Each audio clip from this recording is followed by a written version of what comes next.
Hello friends, मैं आपसे आज बात करने वाला हूं डिफेंस से रिलेटेड। डिफेंस से रिलेटेड हमारे पास में दो न्यूज़ हैं, एक बुरी और एक अच्छी। बुरी न्यूज़ ये है कि सीडीएस, पहले सीडीएस विपिन रावत हमारे बीच नहीं रहे। आप सभी को जानकारी होगा।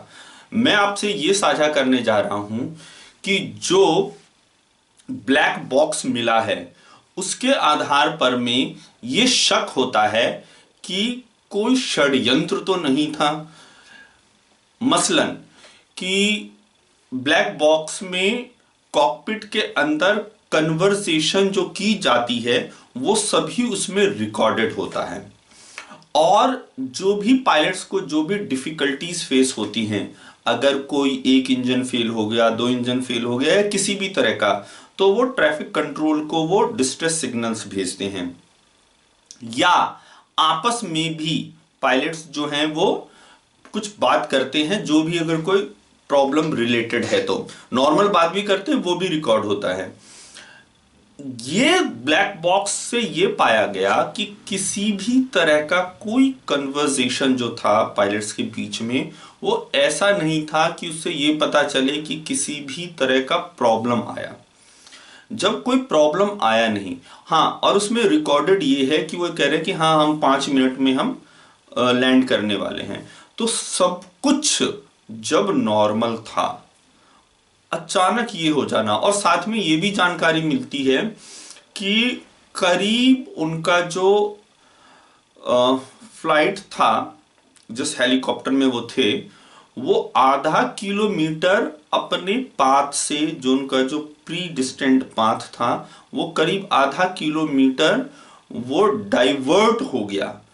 अब ये सब डाइवर्ट होना बहुत बड़ी बात नहीं है पाथ का, लेकिन जब किसी भी तरह का कोई प्रॉब्लम पायलट्स ने नहीं फेस किया, जब कोई कन्वर्सेशन में ऐसा कोई कुछ आया नहीं, और जो बड़े वीवीआईपीज होते हैं जिसमें सीडीएस थे, अगर राष्ट्रपति का काफिला है, प्रधानमंत्री का काफिला है, कैबिनेट मिनिस्टर्स का काफिला है और रैंक है, ये उसी दर्जे में आता है। तो जो इनका काफिला होता है उनके पाथ को डाइवर्ट नहीं किया जाता है, चाहे इनके इनके पाथ के लिए, इनके रूट के लिए चाहे किसी और चीज को डाइवर्ट किया जाए, तो इनका डाइवर्ट होना, और वो भी इसका कोई रीजन नहीं कि क्या रीजन था, क्यों डाइवर्ट किया गया, तो ये चीजें जो है वो डाउट प्रोड्यूस करती हैं कि ऐसा क्या हुआ। तो ये थोड़ा शक की बात है। और इतने बड़े सीडीएस का ओहदा और उनके साथ जो पूरा जो एक 13 लोगों का जो था और सारे ऑफिसर्स थे उसमें, तो बहुत दुखद तो है ही, लेकिन सरकार को इसमें जांच करनी चाहिए, इंटेलिजेंस इनपुट्स इकट्ठा करनी चाहिए कि क्या इसमें कुछ ऐसे फॉरेन एलिमेंट्स, आप जानते हैं कि पाकिस्तान की तो खैर औकात नहीं है, लेकिन चाइना पे तो जरूर डाउट जाता है। तो मुझे इस पर में शक है, और इस चीज को, सरकार को भी इस बात को गंभीरता से, शायद सरकार जांच कर भी रही हो, अब पता नहीं कि उनके जांच में है भी तो ये पब्लिक डोमेन में वो डालेंगे या नहीं डालेंगे। कई चीजें ऐसी भी होती हैं कि सरकार उन्हें पब्लिक डोमेन्स में नहीं डालती हैं। तो मे भी कि अगर इसमें कुछ ऐसे फॉरेन एलिमेंट्स का हाथ है भी और सरकार को पता भी चले, तो शायद हम पब्लिक तक ये जानकारी ना पहुंचे, लेकिन शक की इसमें पूरी गुंजाइश है। जो गुड न्यूज़ की बात है वो ये है कि अब ये भी न्यूज़ कोई लेटेस्ट नहीं है, 1 महीना करीब आई गेस हो गया है कि हमें S-400 का जो खेप है रशिया से, वो हमें मिलने लगा है। तो ये जो है वो हमारा सेफ्टी इंश्योर करने का एक बहुत, और आज के डेट में अगर बात की जाए कि मिसाइल्स डिफेंस सिस्टम की बात की जाए, तो S-400 से किसी भी, कोई भी जो डिफेंस एक्सपर्ट होगा वो आपको कहेगा कि आज के डेट में S-400 से बेहतर कुछ भी नहीं है। अगर आप इस बात को समझना चाहें कि ये मिसाइल सिस्टम्स होते क्या है, मैं आपको थोड़ा सा जानकारी दूं इसके बारे में। मिसाइल्स बेसिकली तो डिजाइन होते हैं ये अटैक के पर्पस से।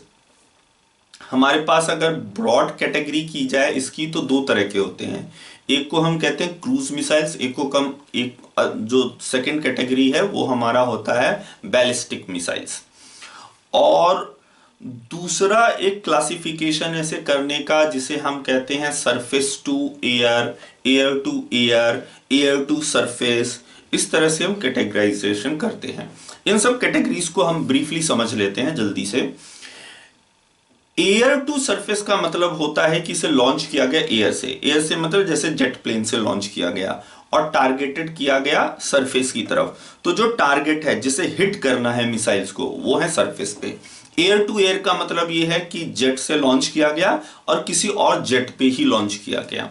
सरफेस टू एयर का मतलब होगा कि सरफेस से लॉन्च किया गया और किसी जेट की तरफ लॉन्च किया गया। सरफेस टू सरफेस का मतलब सरफेस से और सरफेस की ही तरफ। तो ये कुछ कैटेगरीज होते हैं। बैलिस्टिक और क्रूज मिसाइल्स का क्या कैटेगरी है वो समझ लेते हैं। क्रूज मिसाइल्स वो होते हैं जिन्हें गाइड किया जाता है।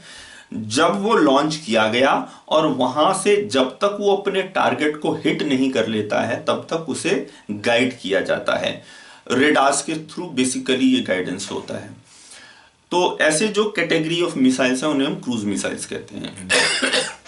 सॉरी। जो सेकेंड कैटेगरी है वो है बैलिस्टिक।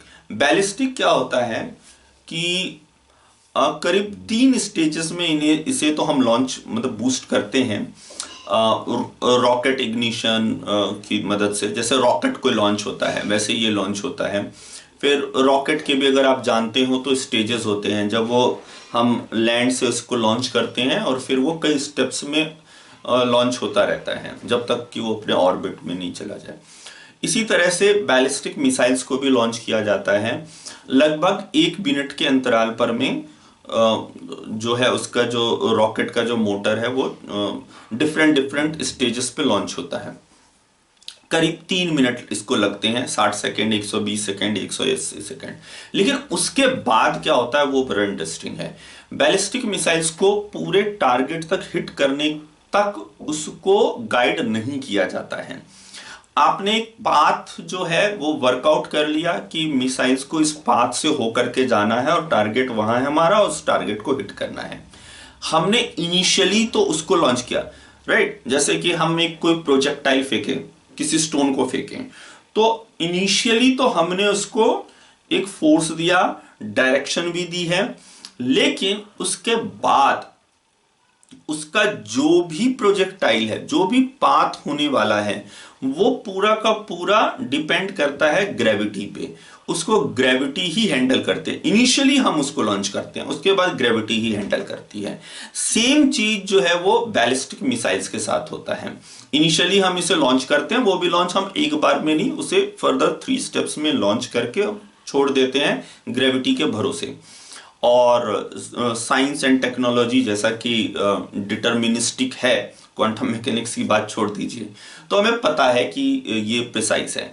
हाँ, लेकिन क्रूज मिसाइल जितना नहीं, क्योंकि क्रूज मिसाइल में जब तक कि वो अपने टारगेट को हिट नहीं कर लेता है तब तक हम उसे गाइड करते रहते हैं, इसीलिए वो ज्यादा, उसका प्रिसीजन उसका ज्यादा है।